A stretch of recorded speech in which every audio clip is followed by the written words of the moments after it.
whatever you decide to do, I don't have to live with those consequences. You do. So I don't want to tell you what to do because those consequences belong to you, not to me. So I want to leave room for everyone. I want to trust everyone that they're going to do their best to get what they want in that moment, and that's exactly what they should be doing. And of course, to bring it full circle back to the crazy example of murderers, if they do what they choose to do, what they need to do, then there will be people who choose to lock them up and keep the rest of the people safe. So eventually, hopefully, that's what's going to happen. I've said that to you already. Now, here's the other part of responsibility. When you're in relationship with someone who shows you consistently that they are going to continuously do things that cause you pain, then you have a responsibility in that situation. Your responsibility is to decide how you want to be and if you want to be in that relationship. Because you have many options. When people are hurtful, we stay in those hurtful relationships thinking that we're somehow going to love them hard enough that they're going to turn into the person that we want them to be. And that rarely happens. We need to trust them that they are exactly who they're showing us they are. And then we have to say, do I want to be in relationship with this person? And how do I want to be in relationship with this person? So you might be all in. You may have someone that is in your life that has an addiction, like we talked about earlier, and you may say, I'm in, I'm all in. This is the person I promise to love till death do us part. I'm in no matter what. You might even go over the line and enable their addiction. You know that enabling, like calling in, calling them off sick, buying their alcohol or drugs for them, you know, pouring their drink at happy hour time, whatever it is that you may be doing to make their addiction a little easier for them. You might choose that. I don't recommend it, but you might choose that. And you might choose to draw some boundaries and say, I love you, but this is really painful for me, so I am going to stop by and visit you once a week, not every day. Or whatever you decide to do, you have a responsibility, but the one thing I would hope you don't spend time doing is staying in a relationship hoping they're going to change. Because I think that that's not only a waste of your time, but it is communicating to that person that they're not good enough the way that they are. And people don't respond well to that message. Any of you remember the Choice Theory Serenity Prayer? I usually say it when I get the chance to have a microphone. Do you want to share it, Shauna? No. No? You remember it, but you don't want to say it? I don't know by heart. Maggie, you remember it? I know you and I bonded on the Serenity Prayer. All right, the Choice Theory Serenity Prayer goes like this. I know you know the regular one, and I mean no disrespect, because that's a beautiful thing. But this can be just a little different, and it speaks a lot more to what Choice Theory is all about. So we say, God, grant me the serenity to accept the people I cannot change. Do you know who they are? Everyone but you. Everybody but you, right.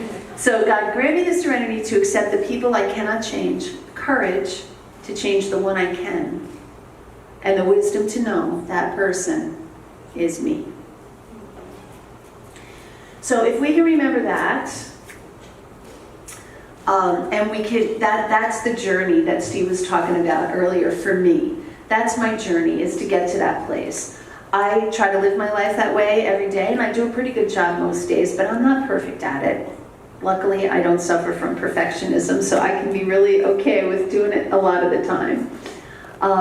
So acceptance doesn't mean you like it or agree with it. Acceptance just means this is your life, and you get to live it the way you want. It's not my job to try to influence, change, make you do anything different. I accept that you have the right to live it the way you want. Now I have to decide, what does that mean for me? And in relationships, you basically have three options. You can change it. And oftentimes, changing a relationship means trying to externally control the other person to be the person you want them to be in your head. But there are other ways to change the relationship. You can put boundaries around the relationship. That will change it. You can also change something about yourself, which will inevitably change something about the relationship. So there's three ways to change it. You can accept it, which is what we talked about with the Serenity Prayer. Just accept, I'm in this relationship. The thing that's a little crazy about what we do is our brains, we know from neurology, are hardwired for negativity. So when we're in a relationship and somebody's doing something we don't like, that's the thing we focus on. We forget about the hundreds and thousands of things they do that we do like, and we're focused on that one thing, and it becomes the only thing. So when we accept it, we're saying, you know what? I accept this relationship. I like this relationship. There's just this one thing, and I can cope with that. I can be okay with that. So that's what acceptance looks like. You know you've accepted when you stop feeling frustrated, angry, and resentful, or sad. Because those painful emotions tell me that you're still trying to change it. We'll talk about that tomorrow. And the last one is you can leave it. And people leave relationships in one of two ways. They leave it physically, or they leave it emotionally. And you know people with jobs that they've left, but they're still doing the work, or pretending to do the work. That's leaving the job and still staying in it. They leave it emotionally. Or people in relationships who don't get divorced, they stay living together, they don't speak to one another, they have no meaningful relationship whatsoever, but they think they're still in it. They've really left it. So you don't have to get divorced, you don't have to quit the job to leave it, you can emotionally leave it. But I like to have people say leaving it for last resort, because once you leave it, you don't get to work on those other two things if you want to. So this challenge, this may be the most important part, this challenge applies to yourself as well. So you know how we often will look back at things in our life with regret and wish we'd done something different. And this speaks to what we were talking about on break. When we look at things and we regret them, I like people to engage the Unconditional Trust Challenge with themselves and remind yourself that in that moment, you were doing the best you could to get what you wanted. Every time. So there's no reason to judge, blame, criticize, punish, guilt over doing your best at that moment in time. Would you do it differently now? Well, I hope so. You've learned some things since then. You're a different person now. I would hope you'd do it differently. That doesn't mean that you need to regret what you did then. You say, I did my best, but the good news is now I know I would do it differently if it happened again. That's a beautiful thing. That's exactly where you need to be. We forget about that and we beat ourselves up and we guilt ourselves over things when we were actually doing our best. So, I love when I get ahead of my PowerPoint. The question is, can you develop compassion for that person that you were in that situation? So one of the things I was talked about on break was, if you actually give a homeless person money and they do OD, you still are responsible for those consequences. And I said, yeah, I can actually understand that line of thinking, but then I would want to apply the Unconditional Trust Challenge, because you didn't give them money so they could go and OD and die. You gave them money so they could eat. And maybe you could do it differently next time. If you had a next time, you could bring them actual food or donate to an organization that will feed the homeless, so you learn something. But you can still have compassion for the person that you were when you gave that money, because you did it from a kind and caring place. So that's how I would balance that out with what we talked about on break. All right, and other people. They get in our way sometimes, don't they? Those other people. We want to be unconditionally trusting, and then there's other people who do these things that kind of knock us off our square, right? How can I be unconditionally trusting when you do something like that? So what if they don't unconditionally trust you back? Well, you don't trust people because you want them to trust you back. It's like the people who say, I respect people who respect me.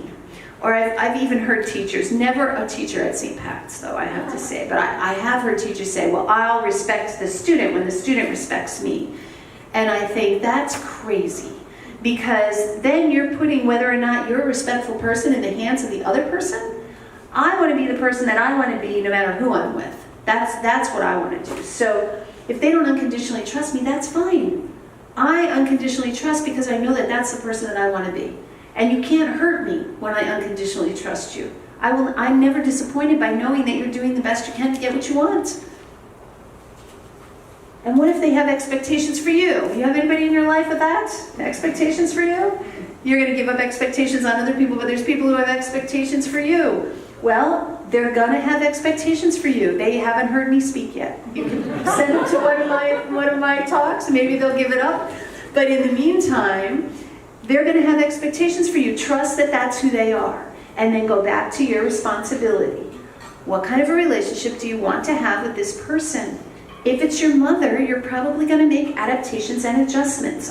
Lord knows I have. But if it's someone else in your life that you can spend less time with, maybe even cut out of your life, not be involved with because it's painful, then you get to do that too. Or anything in the middle.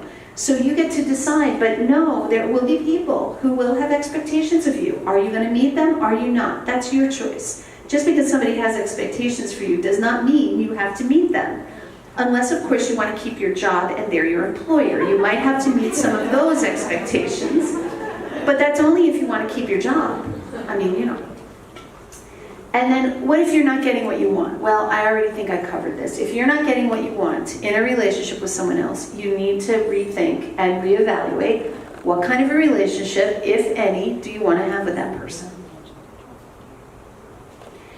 And this is a thing that I wrote in my book, Choosing Me Now. I don't know if anybody's read that book, but at the end of the book, I talk about, you know those 5 basic needs that we have?